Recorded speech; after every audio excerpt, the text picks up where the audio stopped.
1. C'est ça. Ça va la coordination, hein.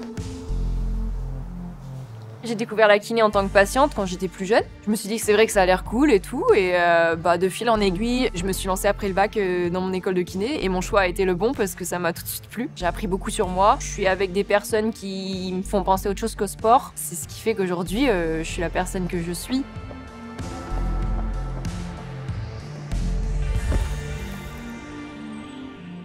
Ici à l'INSEP, au centre médical, j'ai mes kinés qui me suivent. Ça va être les kinés de massage de récup, qui sont des kinés différents du médical. Et là, ça te tire, c'est ça qui te...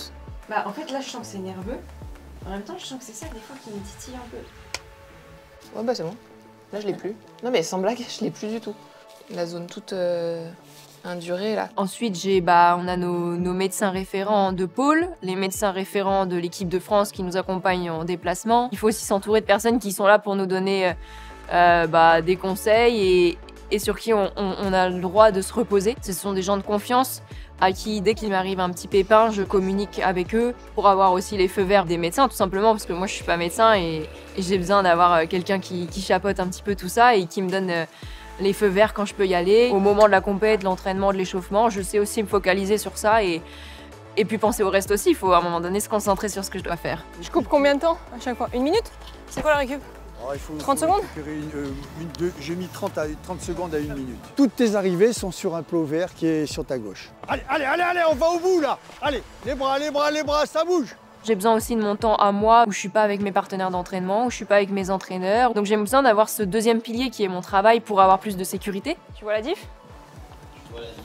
C'est aussi un moyen de m'évader et de penser à autre chose qu'au sport. Donc c'est un lieu où j'essaye de pas trop penser à tout ça et à la pression qui peut être associée aussi à mon projet sportif. J'ai envie qu'on vienne plus pour mes qualités de kiné et de thérapeute que pour... voilà. Mais après, c'est sûr que c'est un outil, un atout d'avoir ce double cursus dans mon métier, ça c'est sûr. Une entorse, tu sais fait ça comment? Ah, il sait pas comment Enfin, on sait pas ce que c'est, en tout cas, il n'y a pas de fracture, donc pas cool.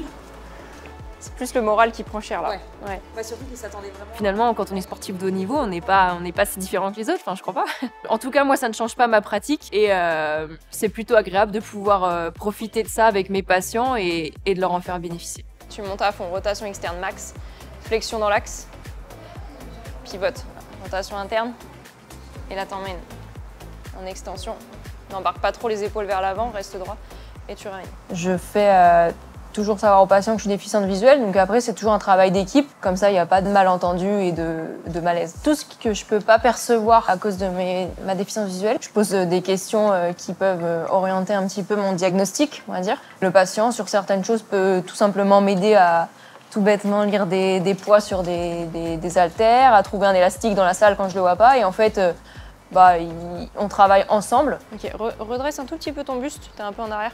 Avec le recul, je me dis que j'aurais bien aimé avoir quelqu'un qui vienne me parler, qui me dise tu sais, il existe telle chose, il existe des personnes dans la même situation que toi. Et en fait, j'ai l'impression de m'être un petit peu construite solo. Et aujourd'hui, j'ai pas envie que d'autres jeunes se retrouvent dans les mêmes galères qui m'ont fait perdre du temps. Bien sûr que tout ce que je peux faire pour aider des jeunes en situation de handicap, j'ai envie de le faire et je le ferai et je le fais et voilà, je fais au mieux pour que eux ils puissent grandir et se rendre compte que le handicap ne bloque pas tous ses rêves.